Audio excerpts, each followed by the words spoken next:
line down. And see, relative to that, so use your imagination that there's a line cutting Sabrina in half. Relative to that line cutting her in half, what's the head or neck doing? Is it over to one side or not?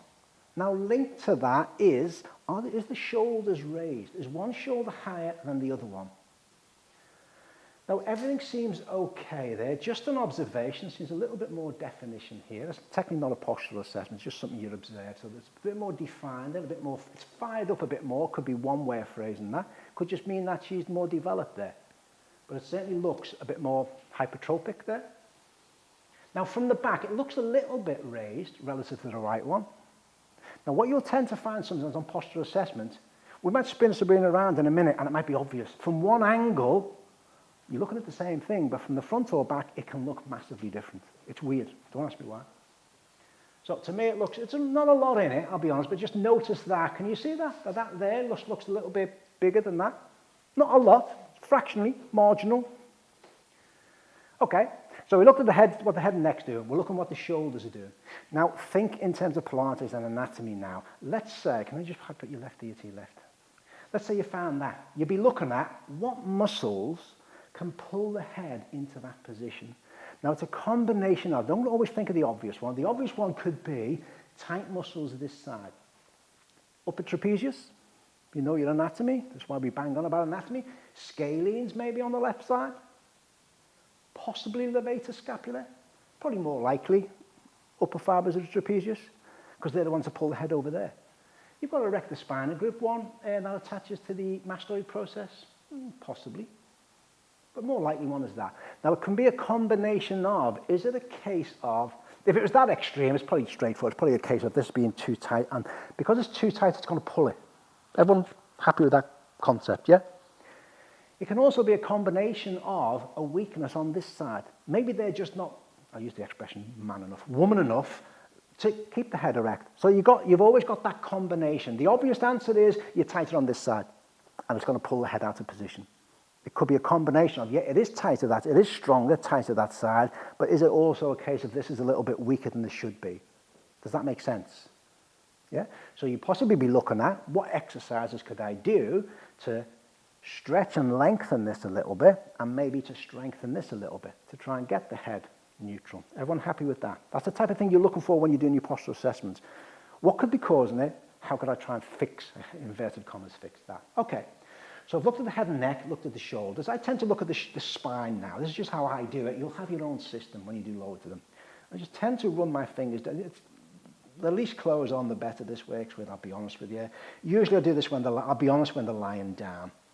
There's nothing screaming. That's usually for a scoliosis, because you usually see your fingers, you leave marks, and you can usually track and feel possibly a bit of a scoliosis going on. There's nothing, I use the expression, nothing screaming out at me. There's something going on there, a bit tighter there.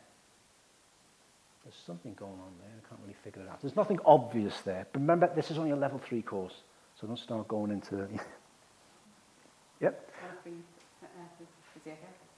What's that, sorry? A free consultation. Yeah. Oh, you're getting the bill at the end. Okay, are you right dominant? Yes. Oh, this is a cracking one. Gather around to watch it. There's the spine. There's the medial border of the scapula on the left. There's the medial border of the scapula on the right. See the difference? See it? It's quite obvious. I don't mean that, that sounded offensive, didn't it? What are we looking at? So you're looking for the distance between the medial border of the scapula, there's the center of the spine, yeah. There's the medial border of the scapula, horizontal to that parallel is there. See the difference? See how wide that is, how different that is? Yeah. Now, I usually say right-handed, doesn't always work. Has it suddenly got dark in it? Okay, so what could be causing that? Come on, Anson, you tell me now. So she's right dominant, that would show to me, now it could be as a result of an issue, a childbirth, a defect, blah, blah, blah. The more likely one in relation to this is she's right dominant. So what muscles could be pulling the scapula this way? Because that's what's happening. The scapula is being moved further away from the spine. Okay, I'll give you the answer then. It could be a combination of, usually it's a result of, oh, you can see the shoulder here, I'll do that from the side. Tightness in biceps, because the bicep attaches to the coracoid process, hold it there, which is part of the scapula. That's the coracoid process, so this is actually the left shoulder, but you get the idea. That, the bicep attaches there. So if you didn't, let's use driving as an example. Let's say Sabrina does a hell of a lot of driving. She does something with her arms. There you go. It's going to pull that shoulder forward because it's pulling on that. Make sense? I'll show you from the front in a minute. Also, pectoralis minor is going to be affected. Pectoralis minor attaches there, which is the shoulder blade, and the second, third, fourth, fifth rib, and tends to draw it forward. Serratus anterior, or anterior serratus, will draw it forward as well. It's called the boxer's muscle, and that's what it does. It pulls that forward.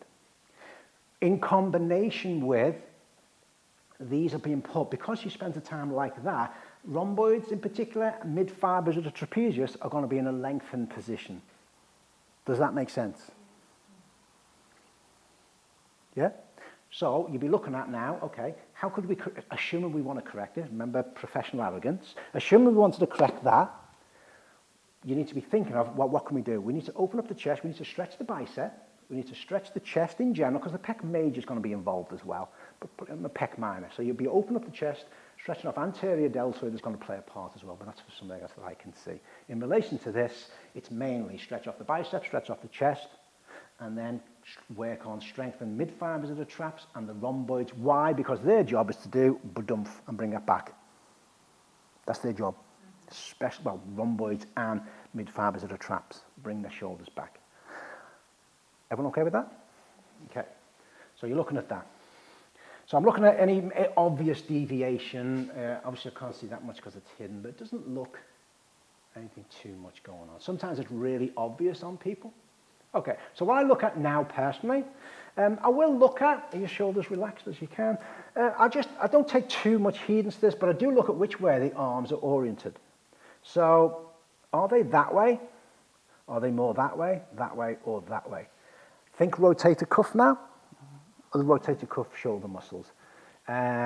People that are, if they're weak on their external rotators, most people, as a general rule, most people tend to have, again, use driving as an example, the shoulder is internally rotated rather than externally rotated. So more people, when their arms are down, are more likely to be in that position, sometimes referred to as the Neanderthal look.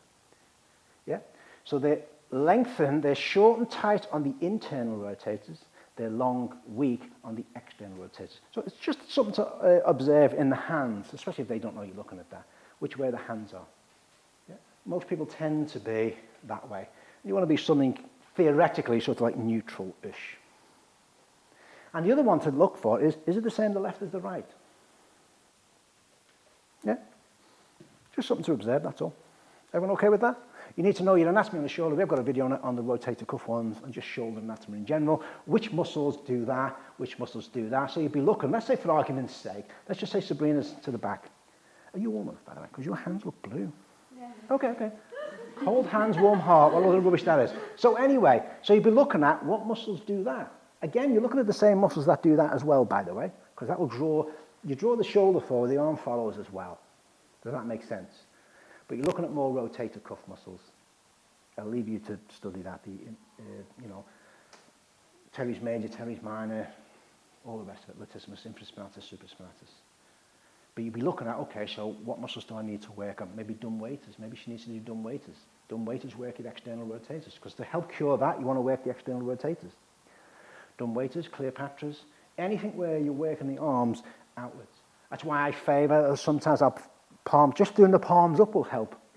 Just doing palms up shows, if Sabrina's lying down, did palms up, you open up, not massively, but that's all it needs. Open up the chest, lengthen the bicep, you work the external rotators, you roll the shoulder back and send it down into a more biomechanically advantageous position. Just by that. That's why sometimes I do favour the hundreds with the palms up, because that, not massively, but it does make some difference, because you're working on external. Have that in mind when you might find it with your client. Same principle goes if someone's round-shouldered. So have that in mind, yeah? It's just doing your hundreds to make it specific for them, consider palms up. Most people tend to need that rather than that, because most people tend to be internally rotated. Okay. So looked at the head and neck, looked at the shoulders, looked at the scapula, looked at the spine, any obvious lateral deviation for scoliosis. Look at the hands and arms. Now look at the pelvis. Is the pelvis level? So this way you've got to do, sometimes it's obvious, so I'm just going to put my hands in there, the top of the, so where I'm basically doing is the top here. Just so, because you might not be able to see it on Sabrina. I'm digging my hands, trying to get them in the same place, and looking at me, more looking at my hands, if that makes sense. Is one higher than the other? Now, to me, now it could be the floor. I don't think it is. The left one is high. Can you see that?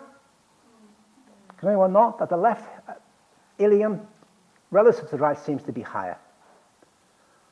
Okay. So I'd make a note on that on the thing, or just tick whatever. However you want to make your own notes, just know that helps. And then you're looking at, okay, well, what muscles could be causing that? The obvious one is Quadratus Lumborum, because the Quadratus Lumborum are basically here, attaches here, and goes to here. It attaches to all the lumbar vertebrae, and it attaches to the lower ribs, the kidney sort of area there. So if one's tight there, it's going to hitch that up, and or make you lean to one side slightly, because that's one of its job. Now, the more, not obvious at all, actually, and that's the problem, is probably more hip flexor related, to be honest with you. Because if the hip flexors are tight on one side, it's going to pull that, it's going to rotate it forward, which is going to give the optical illusion from the back that this is hitched up. Does that make sense? So just imagine on this. It's because of the shape of that, if that stays still and that rotates forward, it's going to give the appearance as if this is higher and hitched. You could argue it sort of is. It's also going to affect leg length. And that's usually to do with hip flexor. So you're just okay with that first of all. So you're looking, it's unbalanced. What could be causing that? Could be hip flexors. It could be just quadratus here. But you're looking for that as well to see what's happening. Okay. Now, what I'm about to do now, you do not need to know this whatsoever, and just need more for your information. I'm putting my hands on there. It's called the posterior, superior iliac spine. So those two nodules there, somewhere around about the dimples of Venus. Now, what I'm going to ask Sabrina to do now is lower your arms down for us, Sabrina. Your left leg, just lift your left leg up nice and high, parallel to the ground. Ooh, okay, lower down. Did you see that? Now lift the right one up. Ooh, my giddy aunt. Okay. It actually rolls up. Do the left one again. Left one, it basically stayed in place. Agreed? Yeah. Right. Okay. That's itself is hypomobile. Watch what the right one does. Where does it go? Go up. Massively hypomobile. I'm expecting to find hip flexor tightness.